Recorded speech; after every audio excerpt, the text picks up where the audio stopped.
Interlanguage is the learner's current version of the language they are learning. Interlanguage changes all the time, but can become fossilized language when the learners do not have the opportunity to improve.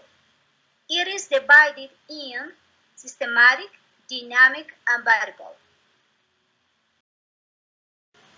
The term interlanguage was first used by Slinker in 1972 to describe the linguistic stage second language learners go through during the process of mastering the target language.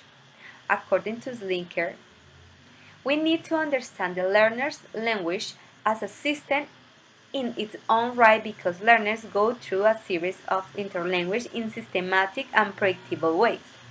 It can be divided in language transfer, transfer of training, strategies of L2 learning, strategies of L2 communication, and overall generalization of TL linguistic material.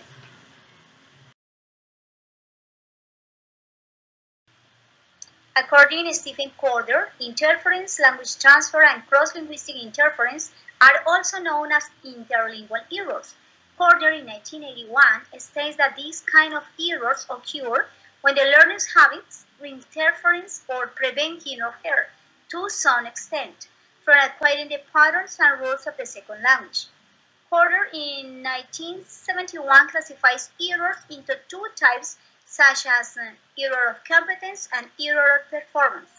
And error of performance are divided in two kinds, interlingual error and intralingual error. Fossilization refers to the process in which incorrect language becomes a habit and cannot easily be corrected. An example could be when many advanced levels learners who have Spanish as an L1 do not distinguish between he and she. This could be a fossilized error. We can find temporary fossilization and permanent fossilization. Now it's time to see some kind of examples. Number one is the Luz Daniel Marino. You can see the first part. The student used me, father, is. And in the second part, in the second line, the student used my mother is.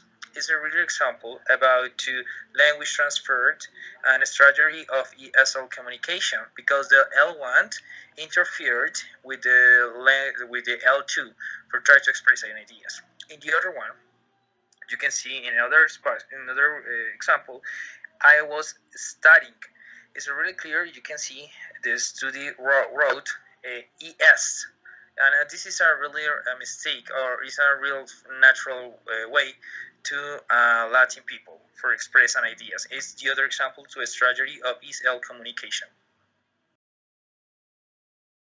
Okay. The last example is the number 5. He and she were playing soccer while we were watching a movie. It's very clear, the grammar is not correct, but the student tried to use the ideas and use the L1 for trying to express in L2. And this is our example of strategies of ESL communication.